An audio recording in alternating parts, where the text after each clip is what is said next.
Kashmir ki Pahalgam de Chatharki terror attack ki pakumo in India ki maikedi Pakistan hai review thanari country si ki mathak action kaya amala khot kre dam thingjin ba YouTube channel ban to basu yauri masida natana nahan ki thawdo adu da channel ba miyusing adu su amata lemna tharo haiba wafum su thamli Pakistan ki maikedi ki sungam kai gi oiba mafum sing da anu anu bu khulai ki ama paisel lakpa Pakistan ki oine nuclear missile chama ko kontra India de aim tawduna leire haiba wafum fawo phongdoktuna akal akan bo wahai sing di lepa leitana phongdoknari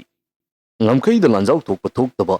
India ki oina leiriba national media amasung Pakistan ki oina leiriba media singi oina di yamna chawwa lanjau amani soknari basi hauzik masidu sunatana hauzik social media asida magi oiba propaganda kaya ama yamna kanna lepa leitana salainari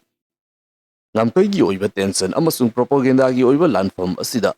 pung nifunipan amukhai pung kanmari amukhai mikup ama hekta amukhai haiduna adubak lan thengnagani haiduna leiba asida ngaiba ngamnaraktabadagi memes warsu yausilakli masigi matung ina hauzik India amasung Pakistan ki oina leiriba tension asi phibam phattabana ngamkai de thengnabagi muhutta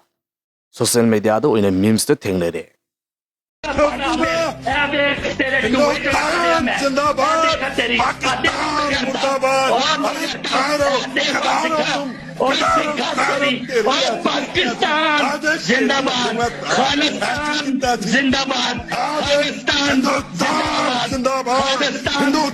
जिंदाबाद